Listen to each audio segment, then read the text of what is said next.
சங்கடம் தீர்க்கும் சனி பகவானே, மங்களம் பொங்க மனம் வைத்தருள்வாய். சச்சரவின்றி சனீஸ்வர தேவா, இச்சகம் வாழ இன்னருள் தாத்தா, கருநிற காகமேறி காசினி தன்னை காக்கும். நேயர்கள் எல்லாருக்கும் வணக்கம்.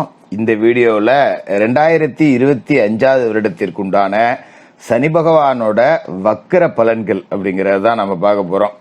அது என்ன ஜோசியர, சனி பகவானோட வக்கர பலன்கள், சனி பயிற்சி பலன்கள் அப்படிங்கறதா நீங்க சொல்லிட்டீங்களே, இது என்ன தனியா வக்கர பலன்கள், இது ரொம்ப அவசியமா அப்படின்னு நீங்க கேட்கலாம்.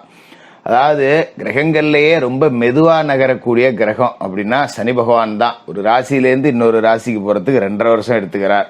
இந்த வக்கர காலகட்டத்துல சனி பகவான் தன்னோட பலத்தை இழந்து இன்னும் மெதுவா செயல்படுவார்.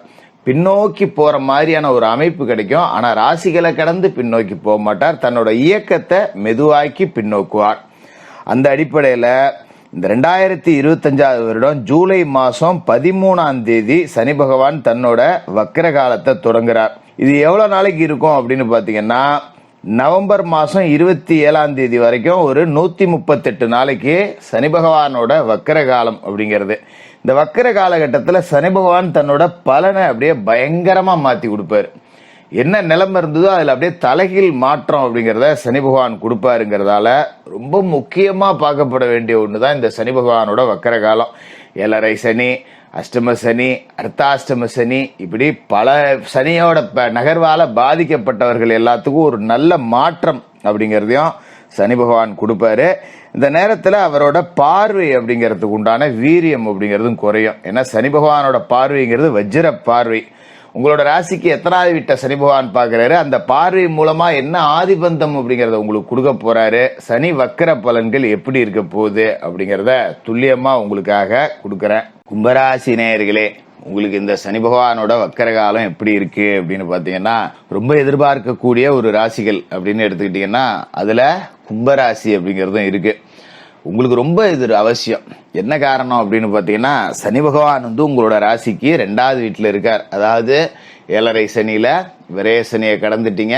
ரொம்ப மோசமான ஜென்ம சனியை கடந்து வாழ்க்கையோட ஒரு விளிம்பு நிலை அப்படிங்கிறதுக்கு வந்த நேரத்துல சனி பகவான் விரய சனி, தனவாக்கு குடும்பஸ்தானத்துக்கு சனி பகவான் வந்தாரு.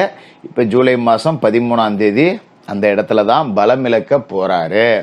அப்ப இதை நீங்க எதிர்பார்த்து காத்துக்கிட்டு இருந்தீங்க. என்னங்க ராசிநாதன் போய் பலம் இழக்கிறாரு, அதை போய் பெருமையா சொல்றீங்களே அப்படின்னு நீங்க கேட்கலாம். ராசிநாதன் பலம் இழக்க கூடாது. ஆனா சனி பகவான் ராசிநாதனா இருக்கக்கூடிய மகரம் கும்பராசிக்காரர்களுக்கு மட்டும் ராசிநாதன் பலம் இழக்கலாம். அதுவும் எந்த இடத்துல இருக்காரு அப்படின்னு பாக்கணும். இப்ப உங்களுக்கு 7.5 சனி நடக்குது. 7.5 சனியா சனி பகவான் பலம் இழக்கிறார் அப்படிங்கறது ஒரு வரவேற்கத்தக்க மாற்றம். ஏன்னா விரயசனி காலகட்டம், வாழ்க்கையில சம்பாரிச்ச காசு பூரா போயிருக்கும்.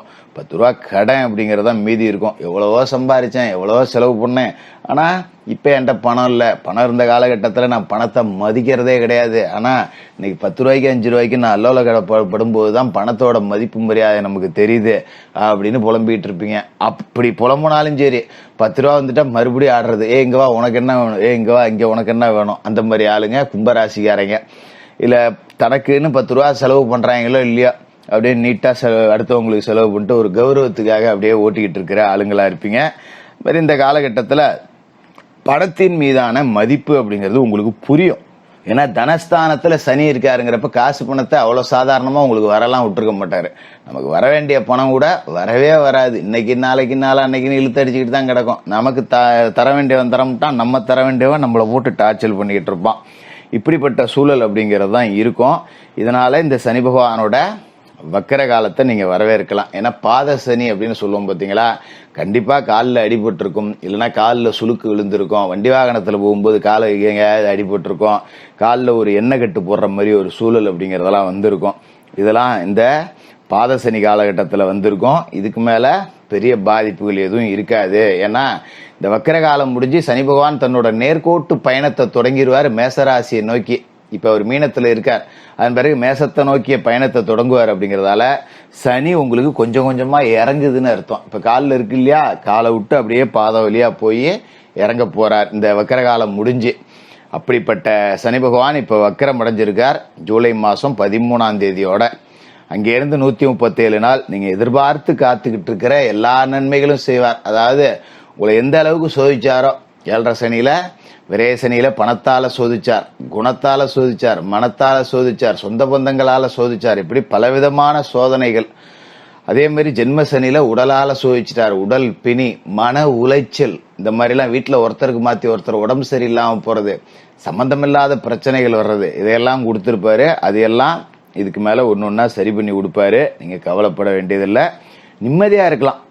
அது மாதிரி ராசிக்கு 4வது வீடு, 8வது வீடு, 11வது வீடு, இங்கெல்லாம் சனி பார்வை விழுந்தது. 4வது வீடுங்கிறது சுகஸ்தானம்.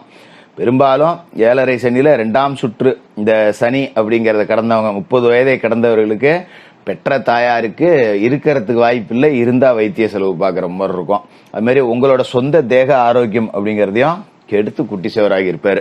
நல்லா திடகாத்திரமா இருந்தையா, திடீர்னு நம்மளே முடங்கி போட்டுருச்சுப்பா, வெளியில பார்த்தா நீட்டா உடம்புலாம் நல்லா கின்னுன்னு இருக்குப்பா, உள்ளுக்குள்ள அவ்வளவு பிரச்சனை இருக்குப்பா, கண் சார்ந்த பிரச்சனை வந்துருச்சுப்பா, காது சார்ந்த பிரச்சனை வந்துருச்சுப்பா, காது, மூக்கு, தொண்டை, கண்ணு, இந்த 4ல ஏதாவது ஒரு அங்கத்தை தொட்டிருப்பாரு. போதாத குத்தத்துக்கு பாதம் அப்படிங்கிறதையும் போட்டு சாத்திக்கிட்டு இருப்பாரு. இனிமே அது குணமாகும். பெரிய அளவுல பிரச்சனை இல்லை, ஒரு 50,000 செலவு பண்ணும், 1 லட்சம் செலவு பண்ணும் இல்லாம ஒரு மருந்து மாத்திரையில குணமடையக்கூடிய ஒரு நல்ல யோகத்தை கொடுப்பாரு. அது மாதிரி 8ஆம் இடம், இந்த 8ஆம் இடம் இருக்க, இதுல சனிப்பார்வை விழுந்துச்சுன்னா ரொம்ப மோசம். ஏன்னா நமக்கு ஒரு பிரச்சனை அப்படின்னா நம்ம தாங்கிட்டு போயிடலாம். நம்ம பிள்ளைகளோட வாழ்க்கையில பிரச்சனையை கொடுத்து நமக்கு மன உளைச்சலை உண்டாக்குவார். நமக்கு யாரு முக்கியம் வாழ்க்கையில அப்படின்னு நினைக்கிறோமோ அவங்களுக்கு பிரச்சனையை கொடுப்பாரு. அவங்க கஷ்டப்படுறத பார்த்துட்டு நமக்கு தூக்கம் வராது. கடவுளே, வர்ற பிரச்சனை எனக்கு கொடு, என் பிள்ளைகளுக்கு எதுவும் கொடுக்காத அப்படிங்கிற அளவுக்கு நம்மளை கதற விடுவார். படுத்தா தூக்கம் வராது.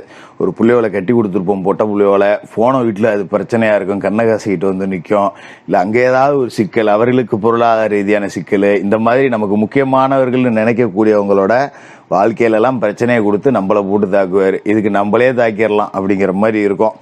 இதுக்கு மேலே அதை சரி பண்ணி கொடுப்பாரு. கவலைப்பட வேண்டாம், நிம்மதியாக தூங்கலாம். அப்பா ஒன்றும் பிரச்சனை இல்லைப்பா, எல்லாம் நல்லா இருக்காங்க, இனிமேல் பரவாயில்ல, ஏதோ ஓட்டிக்கும் அப்படிங்கிற மாதிரி.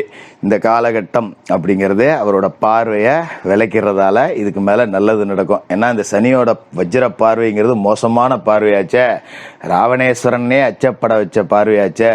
அந்த பார்வை 8ல் உழுவுது அப்படின்னா எவ்வளவு தாங்கியிருப்பீங்க நீங்க அப்படிங்கிறத எனக்கு நல்லாவே அப்படியே கண்கூடா பார்க்க முடியுது. இனிமே அது மாதிரி பிரச்சனைகள் இருக்காது, கவலைப்பட வேண்டாம். அது மாதிரி 11ஆம் இடத்துல அவரோட பார்வை விழுந்துருச்சு, லாபஸ்தானத்துல அவரோட பார்வை விழுவுது அப்படிங்கறதால பெருசா 10 ரூபா லாபம் அப்படிங்கிறதே வராது.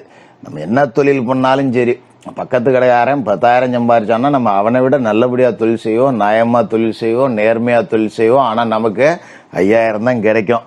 அப்ப பெருசா கூட்டம் நம்ம கடைக்கு தான் வர்ற மாதிரி தெரியுது, ஆனா ஒன்றும் லாபம் இல்லை போ அப்படிங்கிற மாதிரி.